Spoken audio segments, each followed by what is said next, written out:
Everyone, and welcome to our program tonight. We are talking about the nurse-patient partnership in CLL, and we are focusing on targeted therapies. Thank you for being with us. So welcome, I'm Amy Goodrich. I'm joined by Christina Baldwin and Caitlin Murphy. And thank you to PeerView and the CLL Society for providing this session, and AstraZeneca and B1 Medicine for providing the educational grants for this symposium. So there's a pre-survey. I saw a lot of you doing this. Please submit your questions electronically. I have an iPad in front of me. We're going to be doing polling during this presentation. We have online learners. We have in-person learners.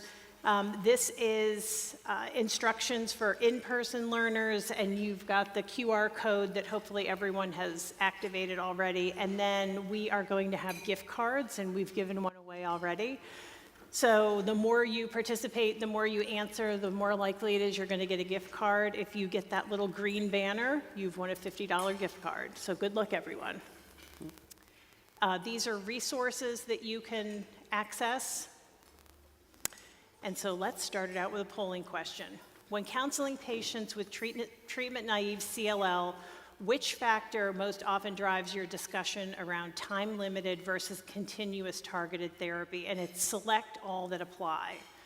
So desire to avoid indefinite treatment, desire for the simplest possible therapy, presence of high-risk disease, comorbidity profiles or safety considerations, logistics, visit burden, or clinician preference, or your institutional pathway.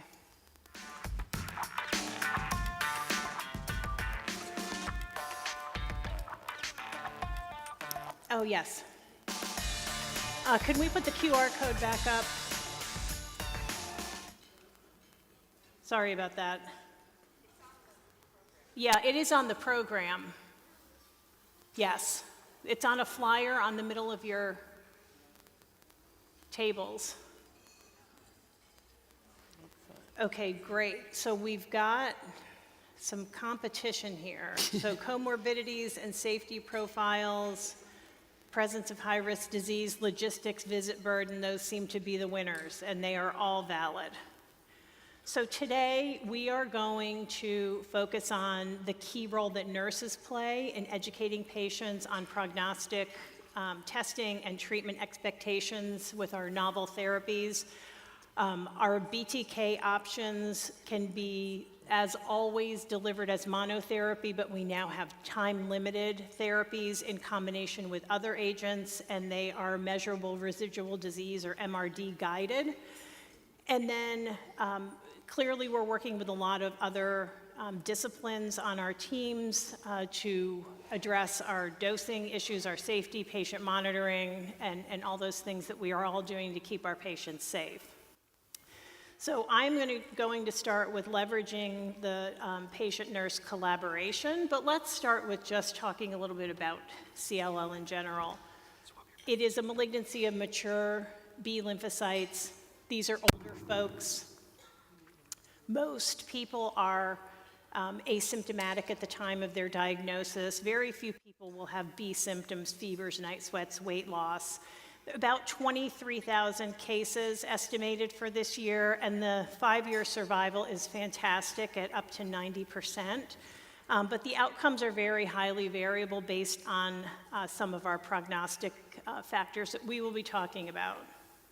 And just to make sure everyone understands, CLL and SLL are identical diseases under the microscope. CLL is associated with a lymphocyte count greater than 5,000. SLL is more a nodal disease without that high lymphocyte count. So we do a lot of observation in CLL. Triggers for treatment are fatigue, and then we're really focusing on that symptom burden, fevers, night sweats, but we're always thinking about infection as well. Weight loss can be for a multitude of reasons, not just from CLL. Threatened end organ function, clearly if somebody's clipping off a ureter, that's an urgent situation. If patients have bulky or symptomatic disease, we're thinking about that spleen being big, people not eating very well, nodes being bothersome. Patients can develop progressive cytopenias, and we've got to rule out our non-CLL causes. And then another trigger for treatment is steroid refractory autoimmune cytopenias. And if folks are not responding to steroids, CLL-directed therapy is indicated. So baseline assessments, doing a good exam, a good history and physical, looking at all of those B symptoms, figuring out if folks are having those, a good set of labs, including that beta-2 microglobulin, and then our patient-centered assessment, our distress test, our distress assessment, our social determinants of health, and these things really factor in to all of the treatment discussions and decisions. So another question, how confident are you when explaining prognostic biomarkers such as deletion 17p, TP53, and IGHV to patients with CLL? So very confident, you do this all the time. Somewhat, it's part of your regular practice. Neutral, I can explain this when I have to, or I'm really not confident.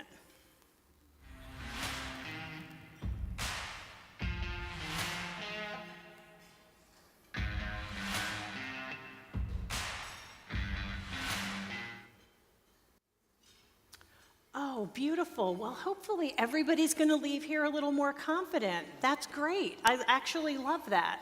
Thank you. Okay, so let's talk about prognostic testing, and we're going to talk about this more later on in the program. But we're sending FISH for a host of abnormalities, but it's that 17p deletion that is the highest risk disease.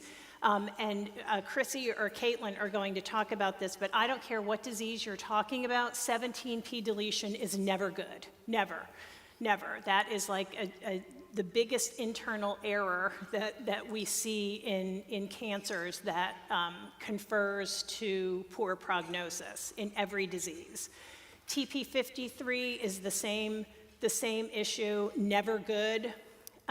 We do both. 17p is sort of a surrogate marker for TP53, but they don't have to go hand in hand, so both of those have to get sent.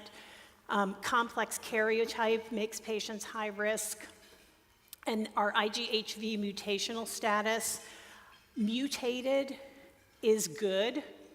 All that means is that the cell that the CLL arises from has been inside a lymph node, it's interacted with T cells, it has been exposed to antigen, and it's sort of a more mature cell than the unmutated ones that haven't been around that block in the lymph nodes and interacting with T cells and meeting antigen.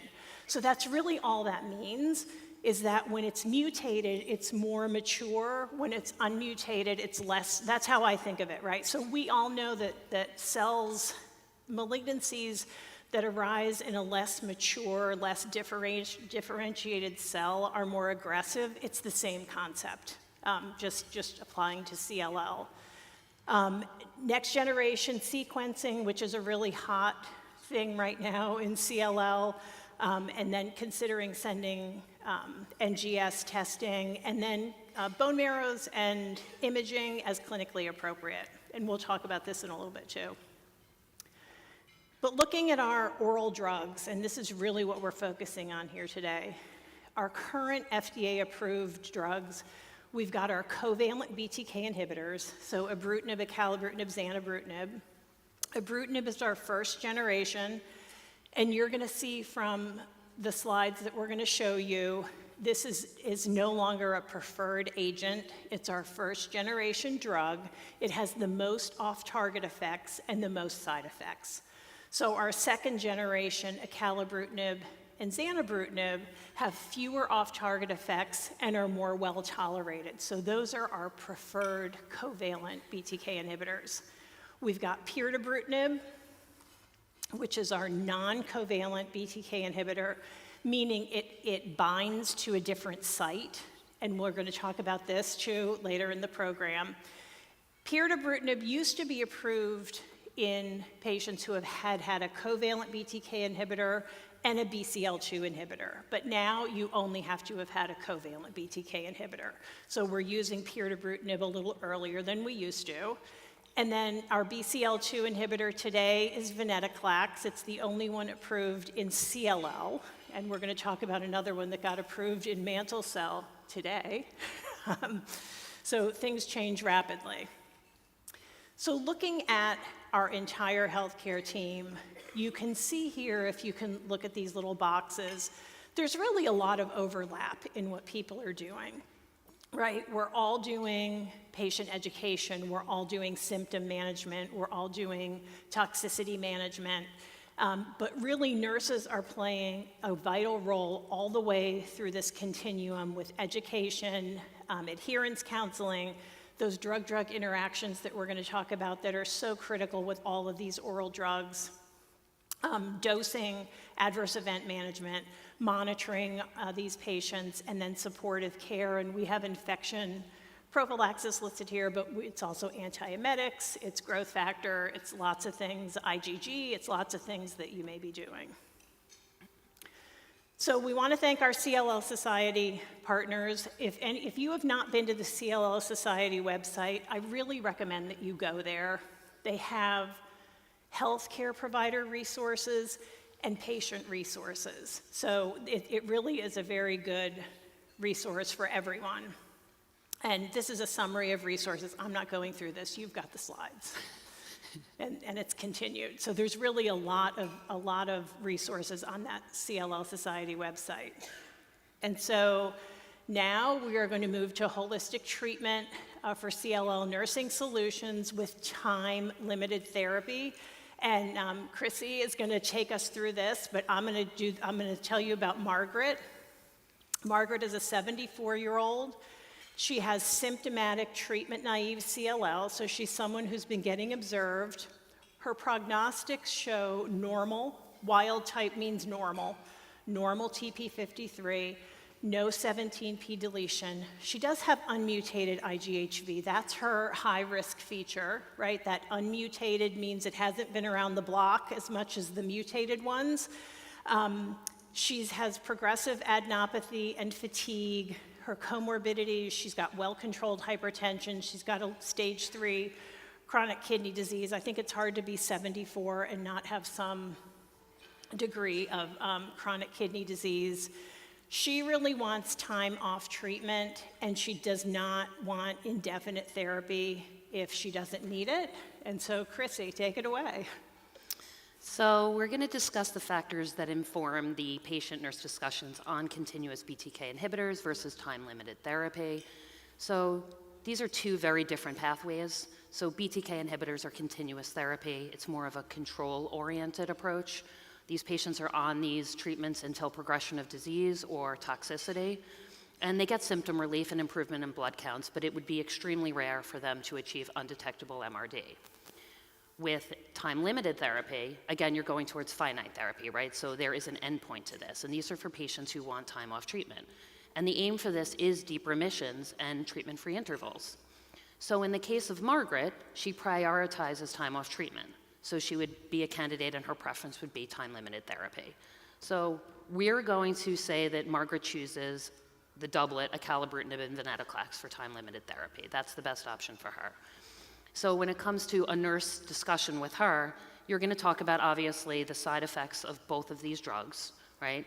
And the way this is given is the BTK inhibitor is used as a lead-in. So the BTK inhibitor is given for 2 cycles prior in an attempt to debulk the disease before you initiate the venetoclax. Why? Because the venetoclax has a high risk of tumor lysis syndrome. So anything we can do to bring down the disease ahead of time benefits the patient. Obviously, we're going to talk about the venetoclax ramp up in more detail, but especially for Margaret, looking at her comorbidities, she has well-controlled hypertension, which is great, but she's also going to start acalabrutinib. And we know that the BTK inhibitors and acalabrutinib can cause hypertension. So there is a chance that Margaret will wind up either on a raised dose of her antihypertensive or maybe even a second agent. So this is how it's relative to Margaret. Or we see she has stage 3 chronic kidney disease. She's going to be getting venetoclax. She's at risk for tumor lysis already, and now she has kidneys that don't function at complete capacity. So she needs to be monitored closely, and education needs to revolve around that. So how do patient preferences and quality of life inform treatment planning? I think as nurses, we all know that the patient really needs to be involved in all discussions about treatment. So when you're first starting out and all the options are laid out, right, the patient wants to know all details, and their opinions do matter. So if you have a patient who is extremely busy, they work 60 hours a week, they can't come in for clinic visits, or they watch their grandchildren 5 days a week, they might lean towards continuous therapy. If you have a young person who's 40 years old and, is like, I'm already young to have this diagnosis, they might want, time-limited therapy so they have time off treatment.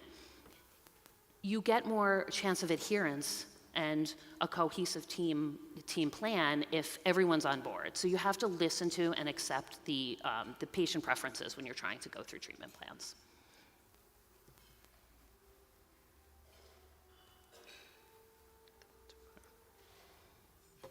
Okay, so Margaret is still here.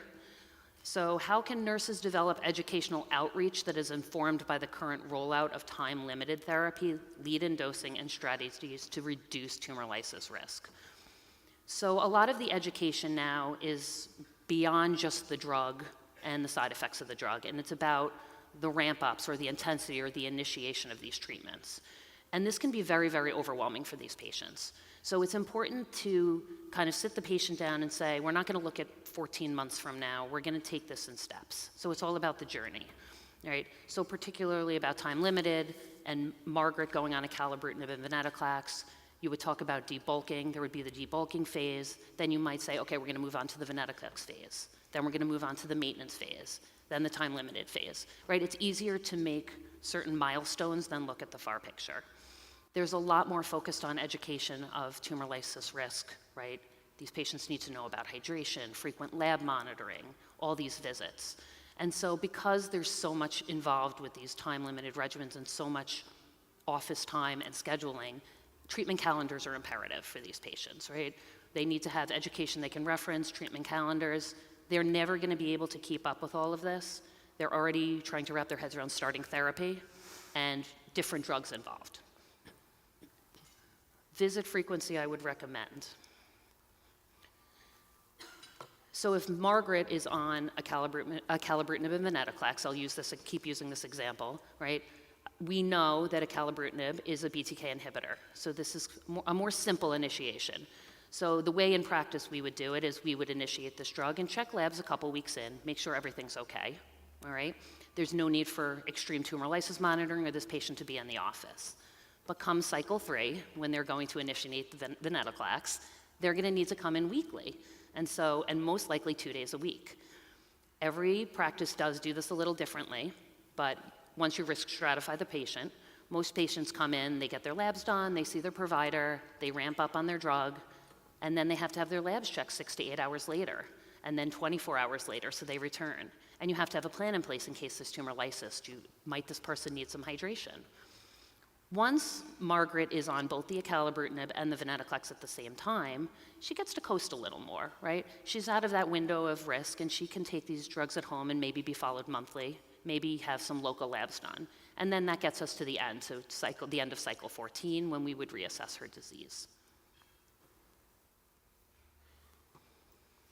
So frontline time-limited options are included in current NCCN guidelines for CLL.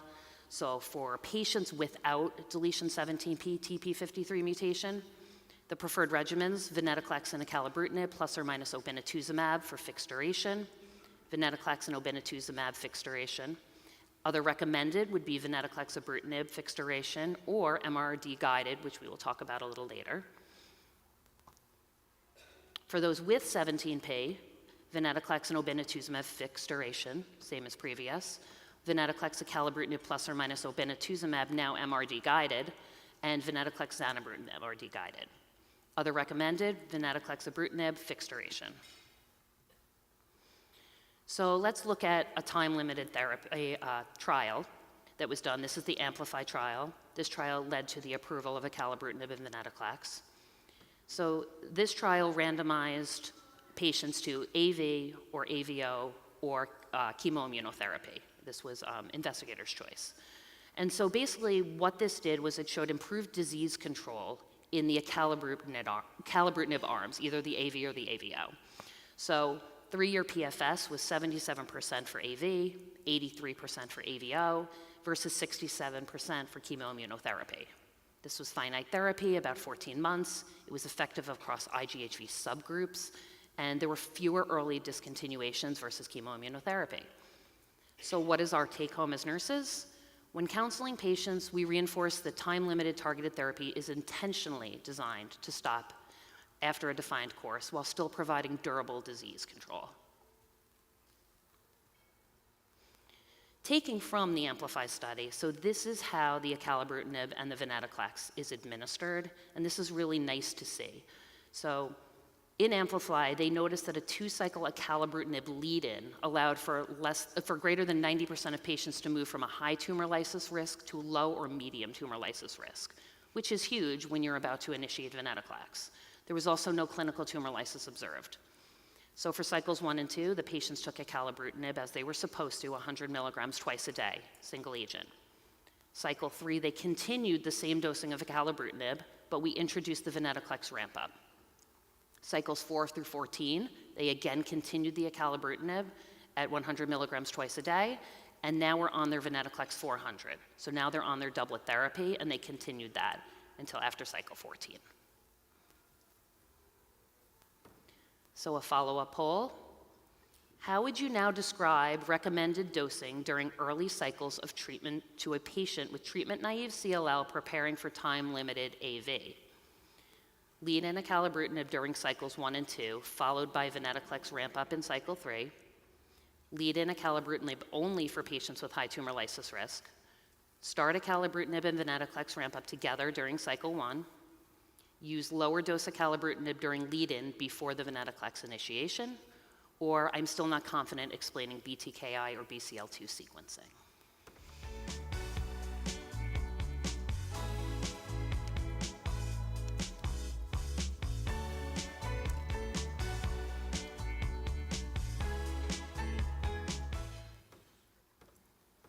Okay, this is impressive. Lead-in acalabrutinib during cycles 1 and 2, followed by venetoclax ramp-up in cycle 3 is correct. Okay, just some safety summary data for time-limited AV and AVO. We saw increased infections and atrial fibrillation in the AV and the AVO arms. Neutropenia more prevalent in the AVO and chemoimmunotherapy arms.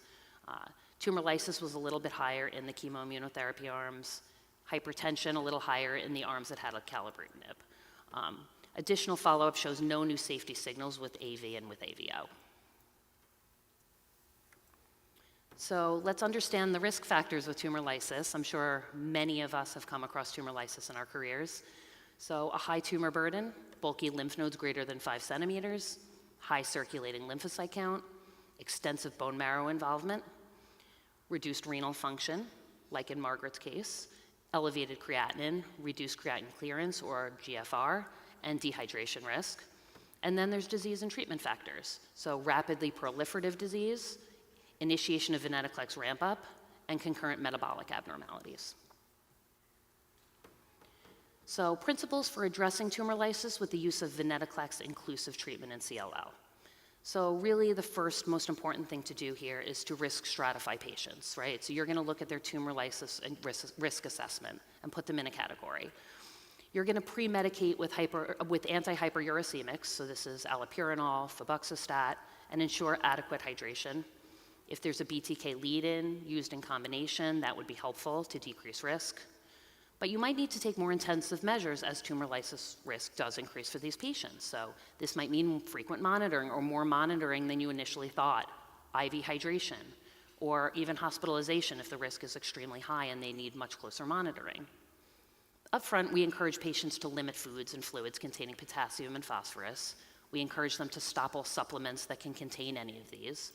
We encourage oral intake of fluids, preferably water or seltzer, and to avoid electrolyte-containing drinks like Gatorade. And we're gonna watch for hyperuricemia symptoms. So some of these can be nausea and vomiting, shortness of breath, irregular heartbeat, clouding of urine, lethargy, and joint discomfort. But what I must stress here is that these are also signs of many other things. So these patients need a thorough assessment if they come presenting with any of these symptoms. Nausea and vomiting could be from the venetoclax alone. Shortness of breath, they could have some kind of lung infection. Cloudy urine, lethargy, they could have an infection. So we want to assess these patients closely. And when we're combining with obinutuzumab, we add another player to the game. We're going to prepare for infusion-related events and infections. I will stress here that when you're giving time-limited venetoclax and obinutuzumab, obinutuzumab is also associated with tumor lysis and is the first drug that is actually given. So you can see and will see and should prepare for tumor lysis with obinutuzumab as well. Many of these patients are provided with steroids even before they start, if preferred by the provider. Some people want to decrease the risk of infusion-related reactions, so they will give them some prednisone for a few days before. All of these patients are ordered for pre-medications, especially in the early cycles. And so if we have a grade 1 or 2 infusion reaction, this is, for example, nausea, vomiting, flushing, chills, fever, we're going to slow the infusion and give supportive treatment. Most treatment plans are built with those PRN or as-needed medications, and the inpatient teams and the infusion center nurses are well-versed in what to give. We're going to resume the infusion rate escalation upon symptom resolution, and we know that most patients will not react again. Fingers crossed. We're going to discontinue the infusion and give supportive treatment for grade 3 as well, and resume the infusion rate escalation upon symptom resolution. But if that same AE occurs at the same severity, we are then going to discontinue the treatment. And for grade 4, so now you're talking about anaphylaxis, a major cardiac event, respiratory distress. You're going to discontinue the infusion immediately, treat the symptoms aggressively, and most likely you're calling the rapid response team for these patients. It's good to know that about 65% or more, I've seen 65 to 90, depending on what you read, will have some kind of infusion-related reaction with obinutuzumab. So we want to make sure the patients are educated about that possibility ahead of time. There's also infection management principles, right? We are about to deplete your B cells, and we know you're going to be at a higher risk for infection. So we're monitoring these patients' CBCs, especially their neutrophil count, their neutropenic. We can administer growth factors, assess for fever or respiratory symptoms early. We tell patients, anything you feel, just give us a call. We kind of need to stay on top of this. Antiviral prophylaxis when appropriate. This is your acyclovir or your valacyclovir. You're going to screen for hepatitis B prior to starting, because we know that there can be reactivation of hepatitis once you receive obinutuzumab or any monoclonal antibody. You're going to reinforce prompt reporting of infectious symptoms, and you're going to coordinate vaccination planning before therapy when feasible, right? We want these patients to get their vaccines. Once we deplete your B cells, you can't make antibodies. And so therefore, you're not going to be harmed by getting a vaccine, but you're not going to mount a response. So it's, for the most part, pointless. A lot of times we will not recommend patients get revaccinated again until about a year at least after their last monoclonal antibody dose. So our nursing take-home from this would be anticipatory monitoring and patient education are essential with obinutuzumab-inclusive therapies. Now, assume that Margaret was 58 years old with symptomatic unmutated IgHV, treatment-naive CLL with bulky nodes, a better functional status, her performance status is a 0, and fewer comorbid illnesses. So she only has controlled hypertension, her kidneys are perfect. But she still prioritizes time off treatment. How would you adjust your educational outreach, particularly if MRD-guided therapy was being considered as part of Margaret's care, right? So really, the first thing to do is to educate a patient on what MRD-guided therapy is, right? So they are looking at this in trials. This is a very specific approach tailored to each individual patient. So what this is patients MRD is tested for at certain time points, and it can allow, if there's undetectable disease, a patient to stop therapy early, or it gives us evidence a patient should continue. It also can pick up early recurrence of therapy. The question becomes, what do we do with that information, right? So at this point in time, there's really no, outside of clinical trials, in real world practice, there really are no guidelines on MRD, and it's not really used much in the community setting. In academic settings, I know people are checking more and more frequently. And there's a little bit of controversy, because what are you going to do with the information? If someone does come back with disease, right, on early checking, they might still not need therapy for a couple of years. So the question is, what are you doing with the data? This is all in the works and being investigated and looked at in trials, and it's going to be really exciting to see how this actually progresses. So this AVO study out of Dana-Farber was an MRD-guided study. It showed deep responses and durable disease control in high-risk treatment-naive CLL. And this really is just showing kind of where they did the monitoring for the patient. And there came to certain points where if they had undetectable disease, they could stop early. If they did not, they could proceed on and be checked again at a later time. So high rates of undetectable MRD in this study, high efficacy in high-risk CLL. 78% had bone marrow undetectable MRD at cycle 16. 70% had 4-year PFS and TP53 aberrant disease. And favorable tolerability. This was a very well-tolerated regimen. So no new safety signals, no clinical TLS after venetoclax ramp-up.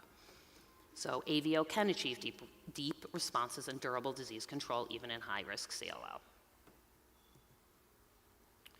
Another one, so Sequoia, particularly ARM-D, was also MRD-guided. So this was fixed-duration zanubrutinib and venetoclax, and it produced deep and durable responses. So high rates of durable PFS, again, 36 months, 87%, very impressive. Durable disease control, high rates of undetectable measurable disease, effective in high-risk disease, consistent outcomes regardless of DEL17P and TP53 status, which is huge, benefit across IGHV subgroups.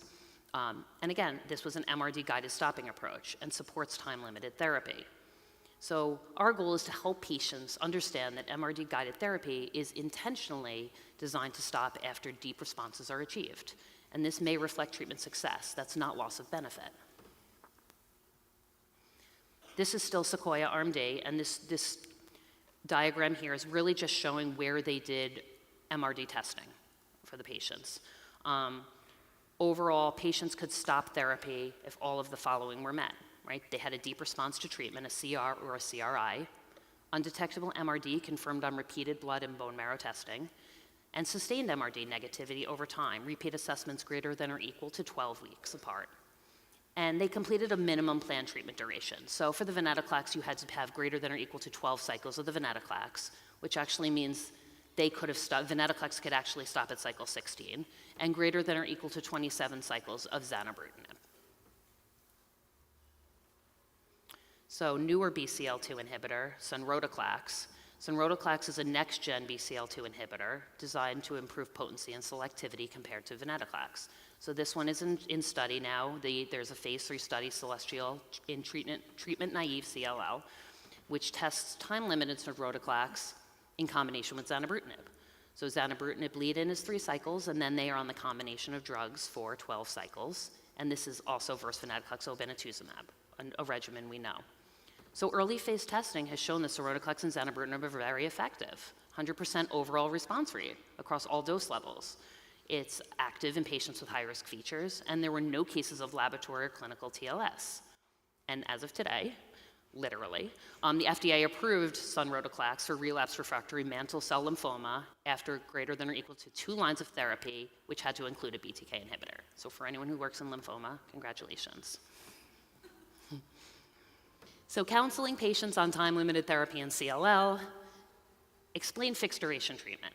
This is a limited or defined course of therapy and not lifelong, okay? Then answering questions on efficacy. Yes, even a treatment taken for a defined period of time and then stopped can provide rapid and meaningful disease control. And describing time off therapy. This is a planned treatment-free interval during which we will provide support and monitoring. We want these patients to know that once they come off this time-limit therapy, we're not deserting them, we're not ignoring them, we are going to keep watching them. So 3 key takeaways on time-limited therapy: low treatment burden, right? Short time, improved quality of life for some because they get this time off treatment, and ongoing monitoring is still required. So another follow-up poll. Your patient with CLL is considering time-limited BTK venetoclax-based treatment and asks whether stopping therapy after a defined course means the treatment stops working. How would you now respond? Explain that fixed duration therapy is designed to stop after deep disease control is achieved. Recommend indefinite continuation whenever possible. explain the treatment should continue until symptoms recur, or suggest that stopping therapy usually indicates intolerance rather than success.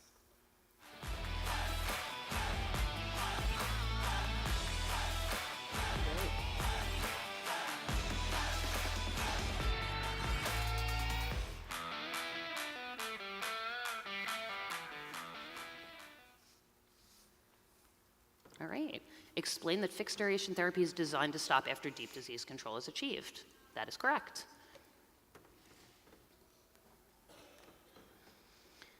All right, so a little bit of a summary of Margaret.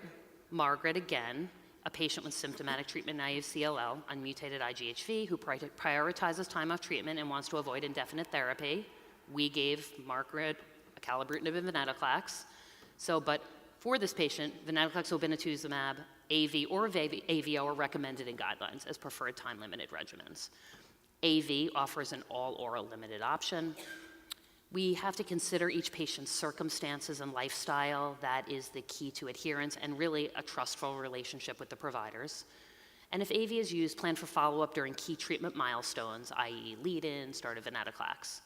For patients who are candidates for MRD-guided treatment, acalabrutinib and zanubrutinib-based options are also included in the current guidelines. Great, thank you, Chrissy. I feel like this is CLL's version of CML with the imatinib, dasatinib, nilotinibs, where there are now criteria for stopping treatment and monitoring people closely. I feel like we finally caught up with CML to some degree. Anyway, so now we're going to move into patient-centered care with continuous therapy. So Chrissy talked about time-limited therapy, and Caitlin's going to talk about continuous therapy. So Richard is a 71-year-old gentleman. He has treatment-naive CLL with high-risk factors. So he has a 17p deletion and a TP53 abnormality. He has progressive lymphadenopathy, fatigue, and worsening anemia. His comorbidities also include mild chronic kidney disease, and he also has hyperlipidemia. He lives quite a distance from your practice, and he really does not want to make trips back and forth. He wants a simple oral regimen. He does not want to be running back and forth, although he has strong family support. So, Caitlin. All right, so I'm going to take it away with continuous approach. But I think this is a really summary of what these high-risk features are and really what that drives in terms of our decision-making of offering therapeutic options. So for Richard, he has deletion 17p and TP53 mutation, which are concerning for that high risk, and he's going to be someone that we worry about. And so where does that kind of factor in addition to his quality of life things? He doesn't want to be in clinic. He's got other things that he would love to be spending his time doing.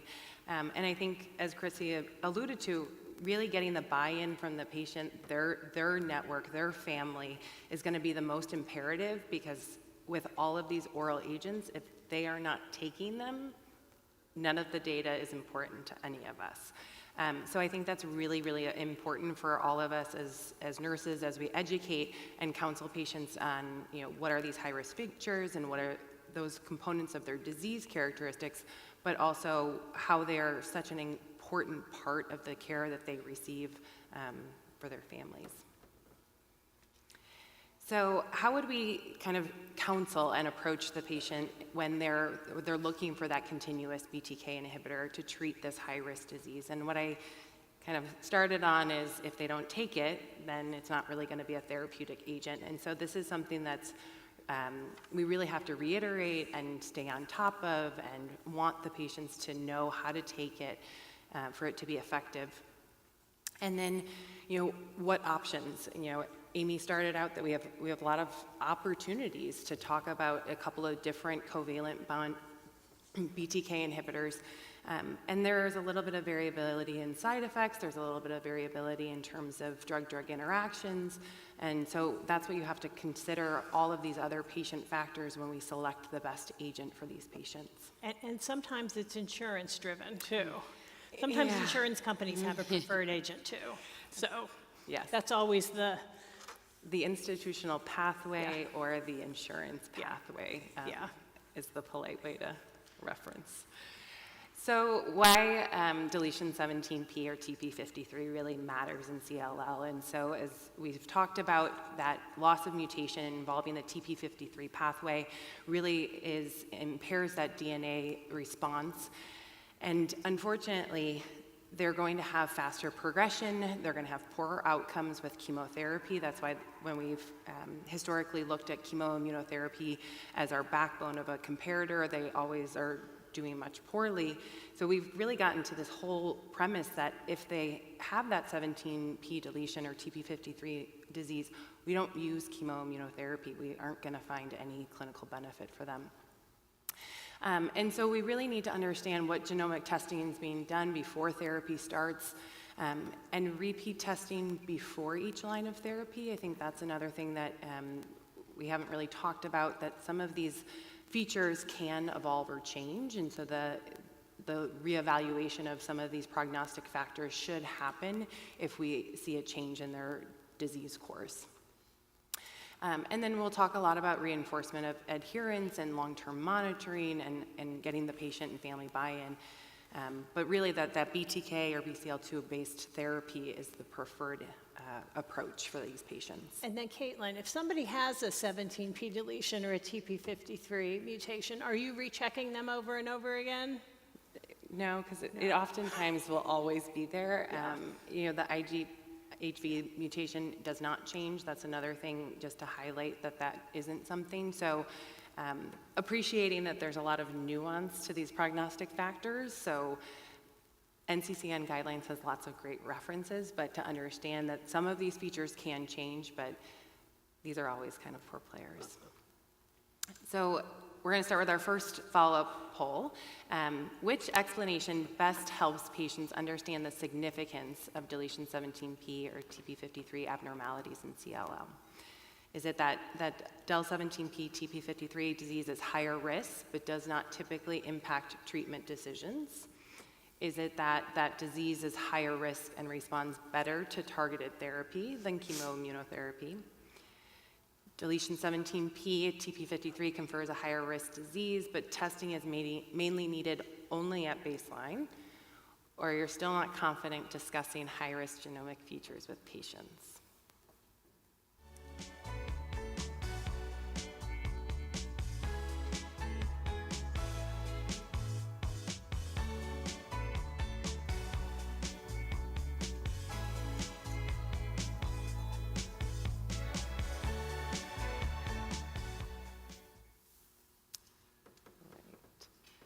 So higher risk and responds better to targeted therapy than chemotherapy, which is correct. Excellent. All right, so we're going to talk a little bit about a acalabrutinib-based therapy. We've kind of talked about BTK inhibitors a little bit with our first session, and I think this is something that we found that in the ELEVATE trial, we had really durable long-term disease control at 78% in the acala with obinutuzumab, so always got a little bit of benefit with the CD20 antibody, but still had a pretty great response comparatively when we look at that chemoimmunotherapy mark here. And so when we're thinking about these novel therapies, especially for these high-risk features, we're getting much more durable and meaningful responses when we look at 72 months and progression-free survival. Those are great statistics to be able to educate patients and say this is really impactful, and being a part of the decision to choose these oral therapies is going to be really helpful.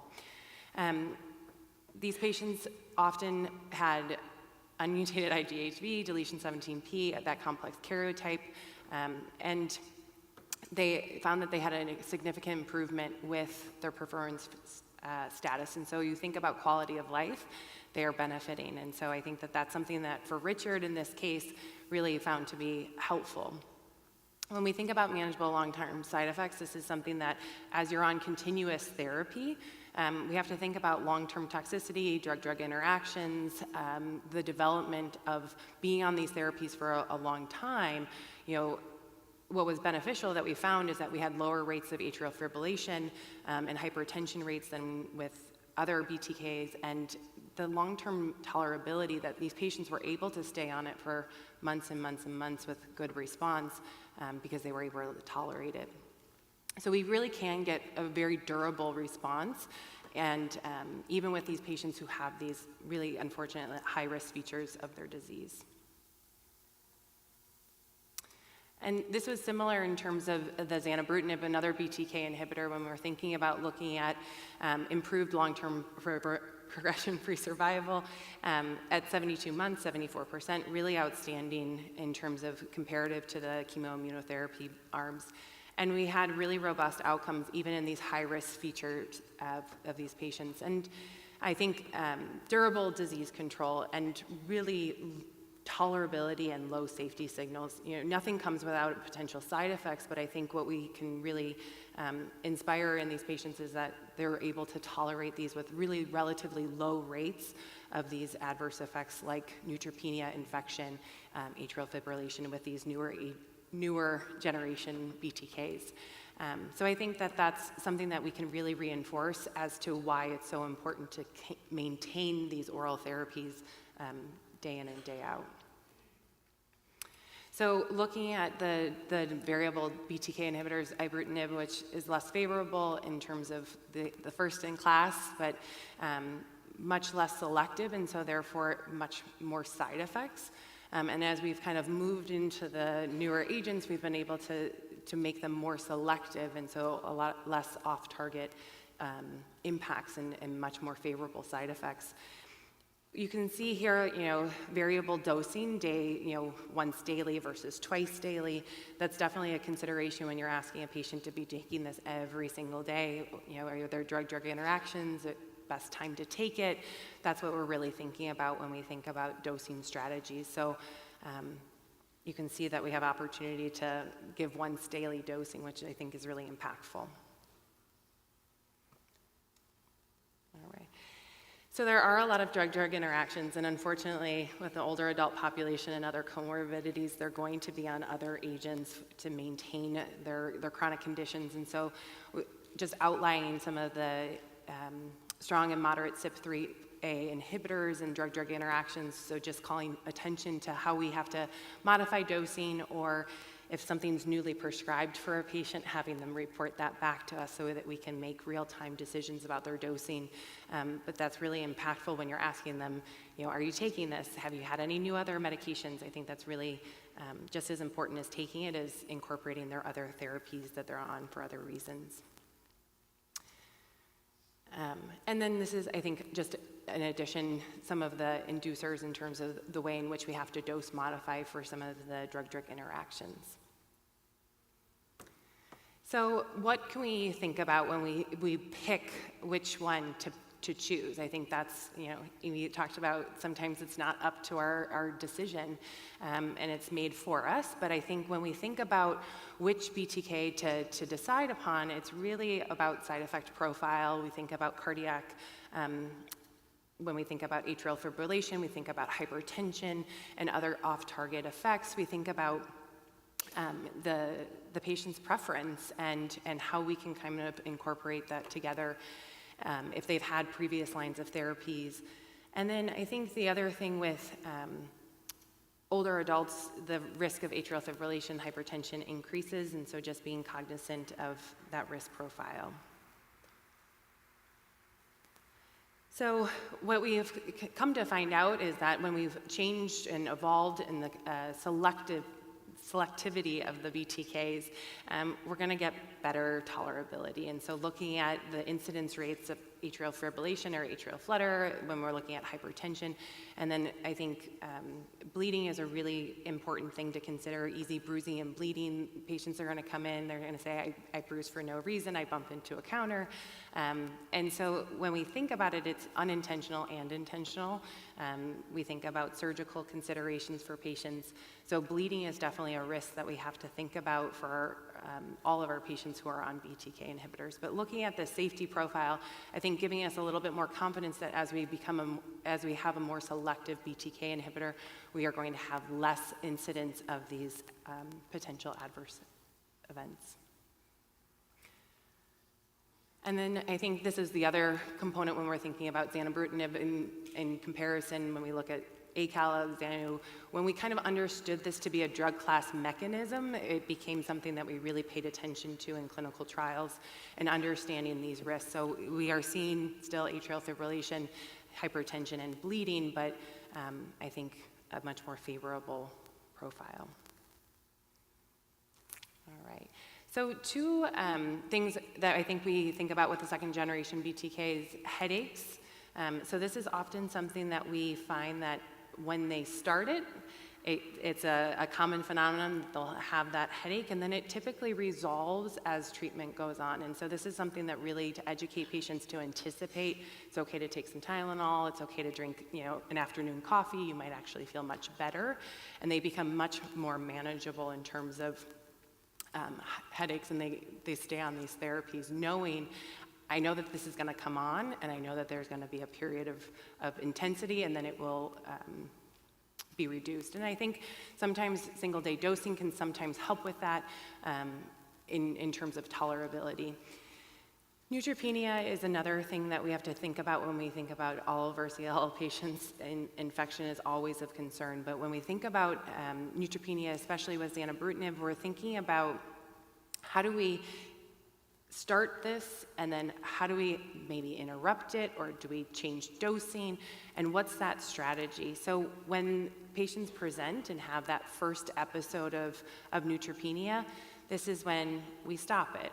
And then we want it to resolve, go back to baseline, make sure that they recover, and then we resume at the same standard doses. So we don't make a dose reduction just because they made that first flare of a neutropenia. I think this is part of the disease process where we're getting better control, and so therefore we don't want to give up on the therapeutic options with just one episode of any of these adverse events. So it's a lot of coaching, a lot of supporting patients to understand why we're making modifications and what they can anticipate. All right, we're back to another polling question. So assuming you are preparing a safety plan for a patient starting zanubrutinib, how would you now manage a first occurrence of severe neutropenia? Would you interrupt therapy and then resume at the standard dose once resolved to a grade 1 or baseline? Would you continue the zanubrutinib without interruption because neutropenia is expected? Would you permanently discontinue therapy after the first occurrence? Or would you reduce zanubrutinib to 80 milligrams daily after the first occurrence? So this is the first episode of severe neutropenia. And there's always number 5 you don't know, and that's okay.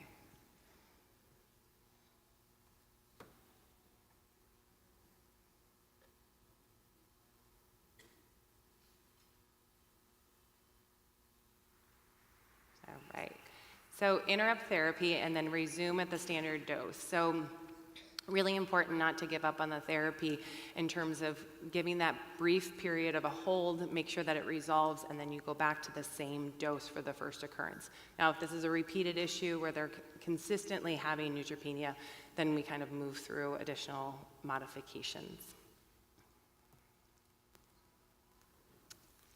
All right, so I belabored a little bit the cardiovascular implications of BTKs, but I think these just highlight atrial fibrillation really is of concern. So if someone's presenting with that shortness of breath, new onset of feeling dizzy, lightheaded, near syncopal episodes, those are really important to understand that they're at risk for developing this. But then I think also when we think about management of atrial fibrillation and we think about bleeding risks, we often are putting them on a DOAC to reduce their risk of developing a clot. And so where does that balancing act of a risk of bleeding because of the BTK, but also risk reduction from an atrial fibrillation standpoint? And then in terms of hypertension, we're potentially adding additional agents, but I think just really making sure that this is something that gradually can increase as this, Richard's going to be on this for months, years, and it may not be that the first year he has hypertension, but the second year and the third year. And so you start to think about it, that this is really related to the BTK therapy, and so just being really vigilant around monitoring for hypertension. Oh. All right. Went backwards.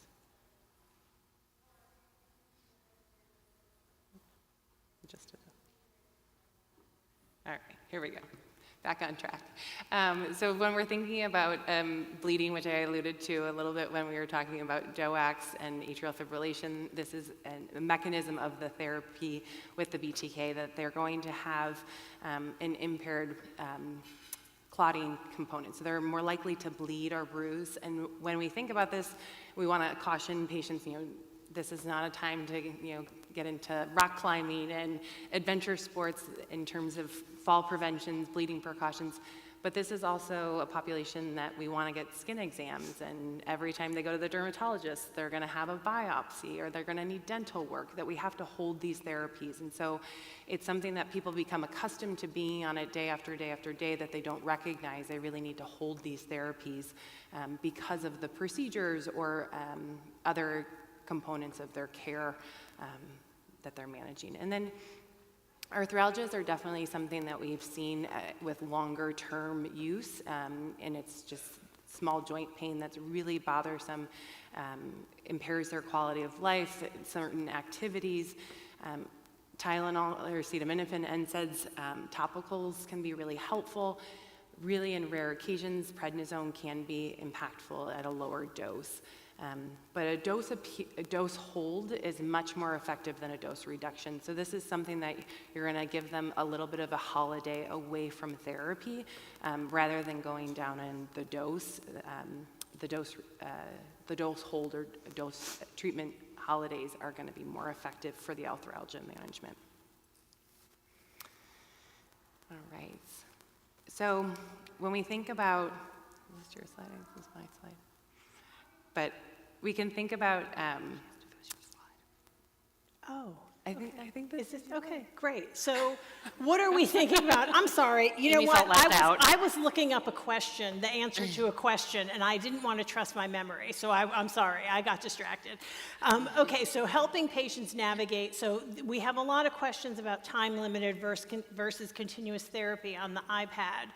And so time-limited therapy is more intensive because it always includes a venetoclax ramp-up, right, regardless of what other agents you're using. So there are more visits, there's more demand on the patient, but then when it's over, they sort of get on autopilot, and then it's over at some point, right? And the goal of that therapy is to induce a very deep remission so that you can stop treatment. Versus continuous BTK inhibitor therapy, that if you went looking for the CLL at any point in time, in the majority of patients, you could find it, right? They're not deep remissions, but they're durable. Like my longest person started in 2015. Like literally, as soon as ibrutinib got approved or was like available everywhere, he started, and he's still on it, right? So people can be on these for years. Could we find his CLL if we look for it? Absolutely. But is he in a great remission? Yes. Very durable. So it really is up to the patient what they can commit to and which of these options they are more, is going to fit their lifestyle, right? So Caitlin talked about, or maybe it was Chrissy who talked about somebody who watches their grandchildren all the time. They can't make all these trips versus somebody who just wants to have it over with and can make all the trips. Neither of them are wrong. None of these options are wrong. That's what I really try to tell patients. There is no wrong answer. So Richard is our guy with treatment-naive CLL with high-risk features. He wants a simple oral therapy, right? So a continuous BTK inhibitor is perfect. So we're going to use a acalabrutinib or a zanubrutinib. He can do twice daily dosing of either of them, but then the zanubrutinib, he can do daily dosing if that's easier for him. And then, we're really looking at adherence and side effects and just trying to launch this guy so that he is successful, and we're managing his side effects and he stays on this therapy as long as possible. There are also in the NCCN guidelines comments about not switching agents all the time, right? So if somebody has a toxicity and they're on an agent, you should dose reduce before you switch to another agent, right? So that we're not sort of playing musical BTK inhibitors with these folks. When you commit to one, you should really stick with it. And it's not that we don't ever switch, but dose reducing is preferred to playing musical BTK inhibitors. It's not fun. And then let's go back to Margaret. So she was our lady who started treatment with acalabrutinib and venetoclax. She responds and she stops after 14 months. So what monitoring are you doing for these folks when they complete time-limited therapy? Chrissy, why don't you take that one? So again, there really are no rules here. There's no mandate, but I work in an academic institution, and so we test the patient when they're stopping therapy. And then traditionally after that, we'll check them every 3 to 6 months when they come into the office and just watch from there.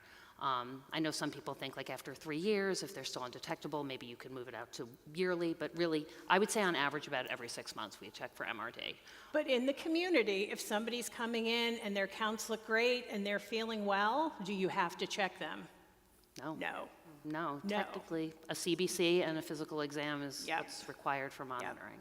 And then Caitlin, when this lady relapses or progresses, what are next options for her? Yeah, so this is someone that's already been exposed to a BTK inhibitor, already has been exposed to a BCL2 inhibitor, and so you're thinking about, is there a non-covalent BTK inhibitor that would be beneficial, or are we looking at clinical trials? Are we looking at even more novel therapies in terms of CAR T or some other things? Really thinking about her performance status and her other comorbidities. And so what if she progresses 6 months after completing it versus 6 years after completing it? Yeah, and that's when you think about retreatment with some of these agents too, in terms of not, throwing everything away, but maybe reintroducing some of these therapies. Right. So if people have a very long, if they have an expected remission time, you can give it again, right? Okay, great. So Richard is our high-risk guy, 71. He opted for once daily zanubrutinib. He's having follow-up. He's 4 years in, and he's doing great. And so, Caitlin, what are the options that you're going to be discussing with Richard when he experiences disease progression as opposed to intolerance? So what are you going to do with him? Yeah, so he's already had a BTK inhibitor, but we can always go to a non-covalent BTK inhibitor. We also think about clinical trials. I think a better understanding of that. And then, we haven't seen a BCL2 inhibitor, and so how do we integrate that into therapy? But definitely no chemoimmunotherapy for these patients. Great. And Chrissy, how do you prepare people for next steps once that continuous therapy stops working? So it really depends on where the patient is when this continuous therapy stops working. Patients who show mild recurrence, but things are stable, sometimes you can actually try to stretch out time on drug, right? There's no need to pull the drug immediately. You can buy yourself some time. Or there are patients who can stop the drug, but can be monitored for a while before they need other therapy. I think it's fair to have discussions early on about what the next steps would be. It builds confidence with the patient that you're watching and you're thinking ahead. But many of these patients don't need to jump immediately to another therapy. Great. Okay, so these are our guidelines. This is our second line options. And so you can see here, and this is really small for me. So you can see if they've gotten fixed duration BCL2 based therapy, then when they progress, you're going to continuous covalent BTK inhibitor therapy generally. And then I'm going to let you, let's see. Yes, so if they progress while on that continuous BTK inhibitor therapy, then you're going to, if they haven't had a BCL2 inhibitor, you're going to that or a non-covalent BTK inhibitor. And then if they have had a fixed duration doublet, then you are looking at a BCL2 containing regimen, and depending on the time to progression, you might repeat something, you might be able to repeat it, or go to the non-covalent option. So for these folks who have had lots of things, right, we now have CAR T, we have Lysocell for these folks, and we're still really trying to figure out who the right people are. The people who get complete responses do great, but very few get complete responses. So there really is a lot of work going into trying to figure out who the right candidates are for CAR T therapy. And then again, we've got our non-covalent BTK inhibitor, and then Caitlin keeps talking about clinical trials, and that really is that's the key here. And then so questions, if you have questions, please send them. I have an iPad in front of me. I'm leaving this QR code up. Thank you for joining us. And then make sure you're clicking to see if you've won. If you have that green banner, you get a $50 gift card. And so let's start doing some of the questions. And so we have really great questions. Okay, so let's, my gosh, I thought I had them exactly where I wanted. Oh, okay, so somebody asked a great question about crushing. Can you crush these meds? You cannot crush these meds, but relatively recently, and that's what I had to look up, because I thought it did. Ibrutinib comes in liquid, right? So if you have a patient, and it was an inpatient nurse who asked that, if you have somebody who cannot swallow, ibrutinib does have, and that's relatively new. When did that come? I don't know, it crept up on us. I know. At some point. You know All what, of a we sudden use was it just so there. infrequently, but it's great that we have an option because, you know, like how many patients do we have who've survived their head and neck cancer and can't swallow pills, right? They're out there for sure. Okay, so let's, okay.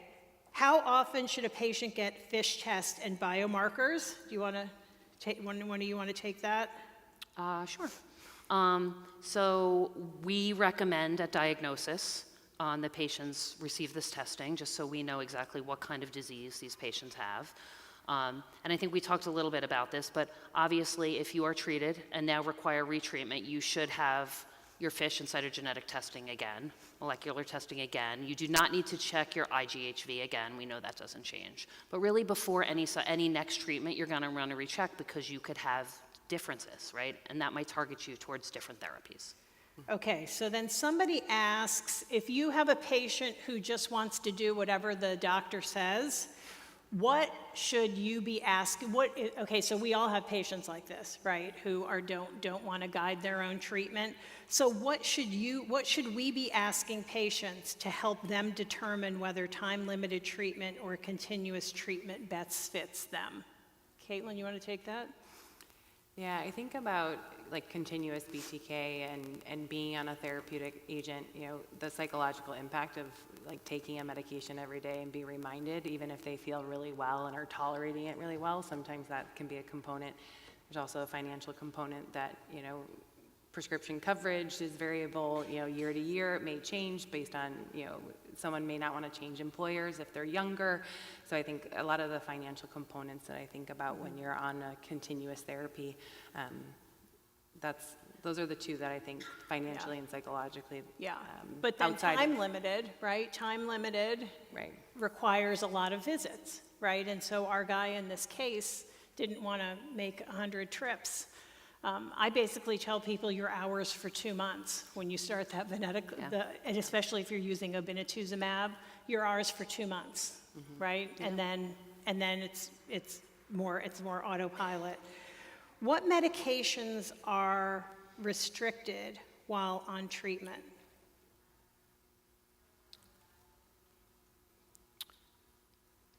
That's vague.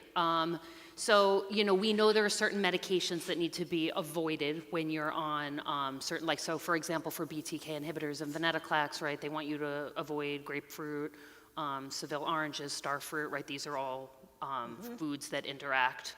A lot of times we recommend patients stay off supplements where we cannot check drug interactions, or supplements that we know can also play into one of the side effects. So for example, a patient on a BTK inhibitor is at increased risk of bleeding, and you also have them taking turmeric, which is increasing the risk of bleeding, or fish oil, which we know increases risk of bleeding, right? So these are things we would avoid. Yep.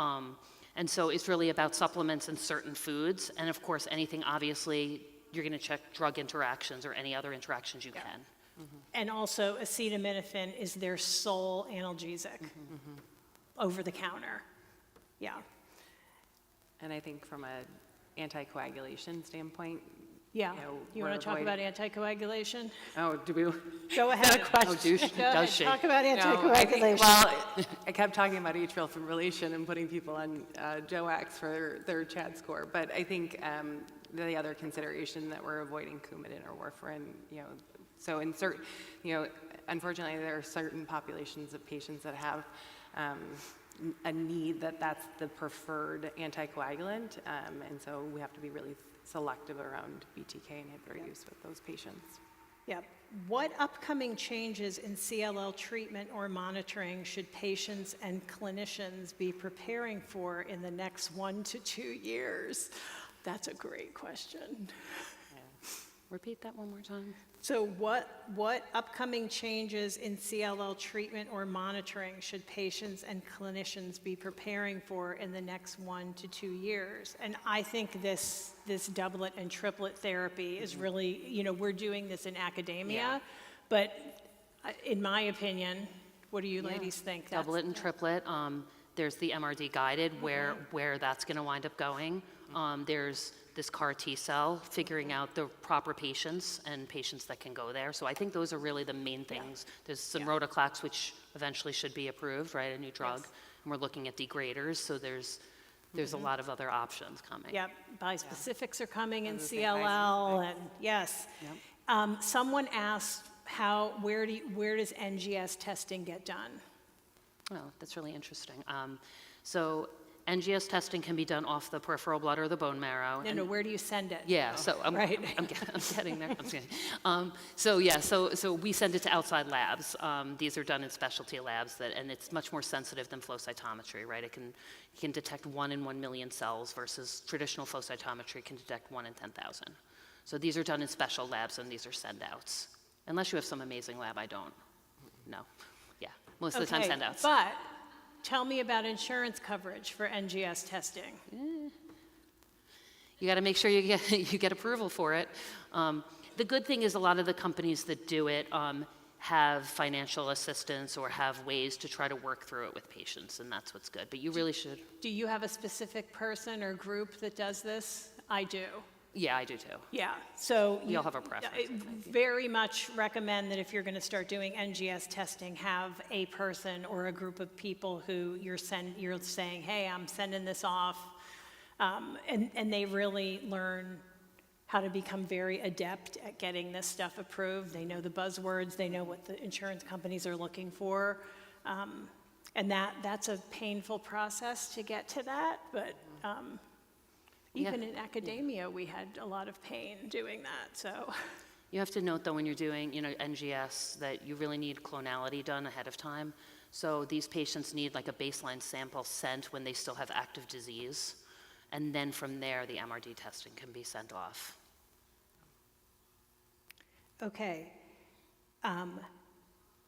What is the difference in progression-free survival with time-limited therapy versus indefinite therapy?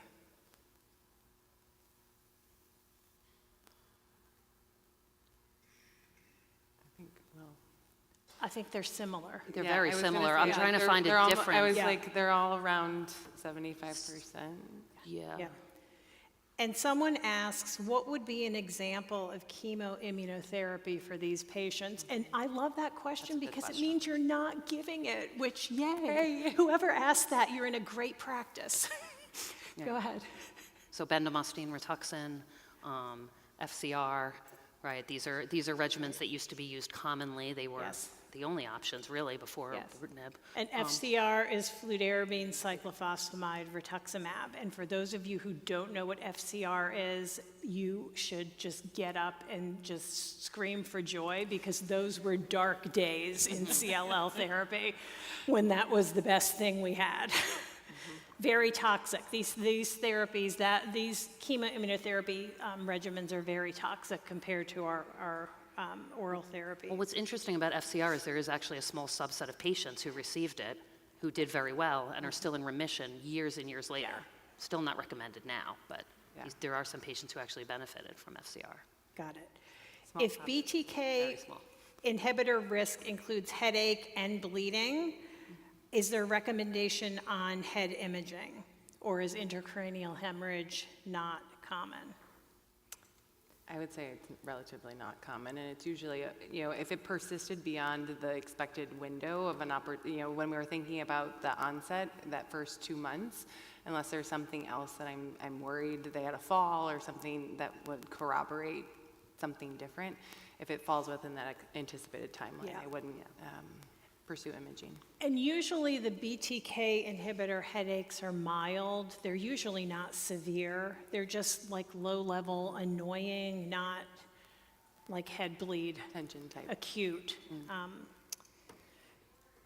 Are patients who have been on continuous therapy able to change their mind and switch to time-limited therapy? It's actually a really, really good question. Yeah, I know. Because we've come across this a lot Yes. lately. The answer is yes. We have patients who've been on continuous therapy with the BTK inhibitor and are kind of like, I want to come off. And so we will add in another agent like venetoclax, and then we will give it per the amount of time that we would with 2 together. And we give them a shot to come off and change to finite therapy. Right. Yeah, that's really a great question. Okay, what is an alternative to acetaminophen if your facility doesn't allow acetaminophen for pain? Oof. We need Oxycodone we is need what more comes- detail. coming to my mind, right? Paracetamol? I know.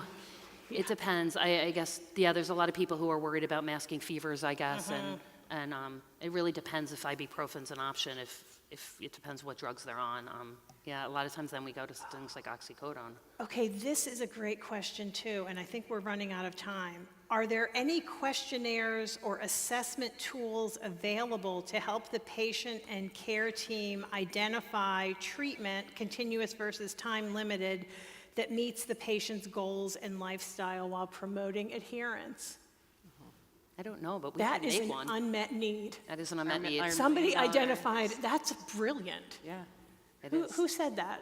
All right. We should do that. We should do. We someone should do that. Why has no one thought about this? I don't know. That's We've got a pathway phenomenal. for Maybe it's an everything else. online person who said that, but that's fantastic. No, she's right here in the front She's row. right. That is phenomenal. That's a great question. We need that. I would do. love that. I think you can do that, Amy. You're all over that. Okay. We'll whip it up. Okay. And then is pirtobrutinib only used when patients have failed a previous BTK inhibitor? Yes. Per the NCCN guidelines, Yeah. yes. Pirtobrutinib is that's how only it's used if patients are refractory to or intolerant of a covalent BTK inhibitor.